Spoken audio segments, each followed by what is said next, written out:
ఎవరి టైం అయినా సరే బాగలేనప్పుడు ఏం చేస్తారు? సైలెంట్గా ఉంటారు. సైలెంట్గా ఉండి వాళ్ళ పనులు వాళ్ళు చేసుకుంటూ పోతూ ఉంటారు. అది నిజం. అదే ఉండాలి కూడా, అదే జరగాలి కూడా. టైం బాగలేనప్పుడు కూడా లేదే నేను తురుము తోపునని వేసి ముందుకు వెళ్ళారనుకో బొక్క మామూలు పడదు. తర్వాత జీవితంలో ఇప్పుడు కూడా కోలుకోలేరు. అలాంటి పరిస్థితి గురించి డైరెక్టర్ వివి వినాయక్ గారు మొన్న ఒక ఇంటర్వ్యూలో చాలా బాగా చెప్పాడు. మన ఆలోచన విధానం బాగలేనప్పుడు సినిమాలు తీయకూడదు. ఎందుకంటే మన ఆలోచన తగ్గట్టుగా ఇప్పుడు యువత లేరు. మన మైండ్లో ఒకటి పెట్టుకొని మనం ఏదో సినిమా తీసి అది అట్టర్ ఫ్లాప్ అయ్యి అలా నష్టపోవడం మంచిగా ఉండదు. కాబట్టి మన ఆలోచన ఇప్పుడున్నటువంటి యూత్కి తగ్గట్టుగా మన ఆలోచన విధానం లేనప్పుడు మనం సైలెంట్గా ఉండడమే బెస్ట్ అని చెప్పేసి చాలా స్పష్టంగా చెప్పాడు.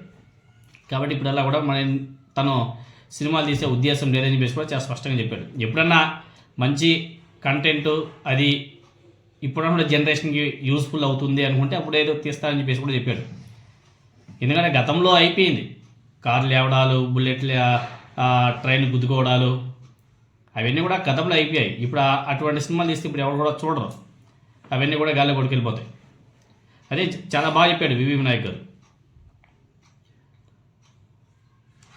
ఆయన ఆలోచన చాలా బాగుంది, చాలా స్పష్టంగా ఉంది. ఇంకొక మాట అన్నాడు ఆయన, నా మైండ్లో ఏదో పెట్టుకొని నేనేదో వెళ్ళి హీరోని రిక్వెస్ట్ చేస్తే ఆయనేమో నా మీద ఉన్నటువంటి గుడ్ ఒపీనియన్తో ఒప్పేసుకుంటాడు.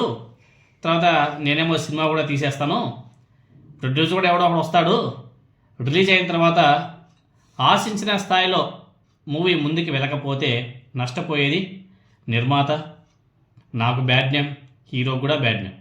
ఎందుకంటే తనకున్నటువంటి ఇమేజ్తో ఏ హీరో అయినా సరే మొహమాటం ఉన్నాయి కానీ ఒప్పేసుకుంటాడు.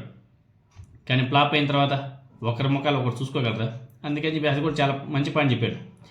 కానీ ఇంకొక డైరెక్టర్ ఉన్నాడు, హరీష్ శంకర్. ఆయన తీసేదే లొట్ట పీసే సినిమాలు. ఆ లొట్ట పీసే సినిమాలకి వాటి పరిస్థితి ఎలా ఉన్నాయో మీరు అందరూ కూడా చూస్తున్నారు. మళ్ళీ దాని మీద ఆ సినిమా అసలే అట్టర్ ఫ్లాప్ అయిపోయి డిస్ట్రిబ్యూటర్లు అంతా కూడా నష్టపోయి గిలగలా కొట్టుకుంటున్నారు. అన్ని థియేటర్లు ఖాళీగా ఉన్నాయి.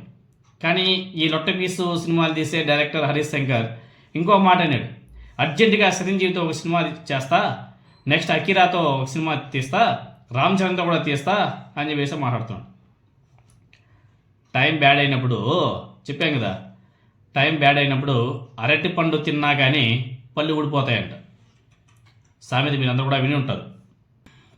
కాబట్టి ఇలాంటి పరిస్థితుల్లో చాలా ఆచితూచి మాట్లాడాలి, ముందుకు కూడా అడుగులు వేయాలి.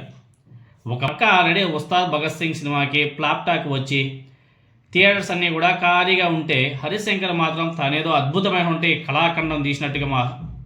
కళాఖండం మూవీ తీసినట్టుగా మాట్లాడుతున్నటువంటి మాటలు చూస్తే నెటిజన్ అందరూ కూడా దుమ్మెత్తిపోస్తున్నారు. ఆ జన సైనికులకి ఇంకా ఎక్కువగా మండేట్టుగా చేస్తున్నాడు. ఎవరో కావాలనే ఫ్లాప్ తీరు. హరీష్ శంకర్ గారు కూడా తన ప్రయత్నం తాను చేశాడు, అంతవరకు ఓకే.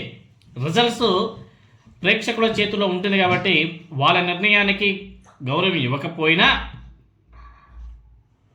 పర్లేదు. కానీ ఆయన వరుసగా చేస్తున్నటువంటి కామెంట్స్ మాత్రం ట్రోలర్స్కి ఫుల్ మీల్స్గా దొరికిపోతున్నాయి. బిర్యానీ అవసరమా? ఆ స్టేట్మెంట్ అవసరమా? నెక్స్ట్ మెగాస్టార్ చిరంజీవితో తీస్తారంట, అకిరాతో తీస్తారంట, రామ్ చరణ్తో తీస్తారంట. ఈయన తీసే లొట్టపీ సినిమాలు ఇంకా పెద్ద పెద్ద హీరోలు కావాలి. ఈయనకి ఉన్నాయి పోతున్నాయి. మన ఆలోచన విధానం బాగలేదు, మన ఆలోచన తగ్గట్టుగా మూవీస్ రావడం లేదు, యూత్ ఆదరించడం లేదని చెప్పేసి జనాలు ఎవరు కూడా ఆదరించడం లేదని మాత్రం కాంప్రమైజ్ ఎవరే ఏదో తీసి మొహం పడేస్తుంటారు. ఎందుకంటే ఆ మెగాస్టార్ చిరంజీవి గారి మొహం చూసో లేకపోతే ఆ రామ్ చరణ్ గారి మొహం చూసో ఎవరో వాళ్ళ ఫ్యాన్స్ వచ్చి మూవీ చూసి హిట్ చేసేస్తారని చెప్పేసి ఆనందంగా మాట్లాడుతున్నాడేమో. ఆ రోజులు పోయినాయి నాయన. ఈ రోజుల్లో స్టోరీ ఉంటేనే, కథ ఉంటేనే సినిమా హిట్. హీరోతో ఏ సంబంధం లేదు. ఇప్పుడున్నటువంటి హీరోల్ని అభిమానించే వాళ్ళు ఉంటారు. వాళ్ళకేదో వాళ్ళ సామాజిక వర్గానికి సంబంధించిన వాళ్ళు కొంతమంది అభిమానించచ్చేమో, కానీ మిగతా వాళ్ళతో కూడా మూవీ చూడాలంటే మూవీలో మ్యాటర్ ఉండాలి. మ్యాటర్ లేకపోతే ఎవరు చూడరు. ఇలాంటి సొల్లు కబుర్లు, సొల్లి మాటలు ఆపేసి మంచి కంటెంట్ వెతుకు, మంచి కంటెంట్ రాయి, మంచి కంటెంట్తో ముందుకు రా. మళ్ళీ ఆ కంటెంట్లో కూడా ఈ మతాల మధ్య లొల్లి లేకుండా, కులాల మధ్య లొల్లి లేకుండా కథలు రాయి. సోది లేకుండా ఎందుకు ఇటువంటి సోది మాటలు చెప్పి జనాలు సాగు దొబ్బుతావు.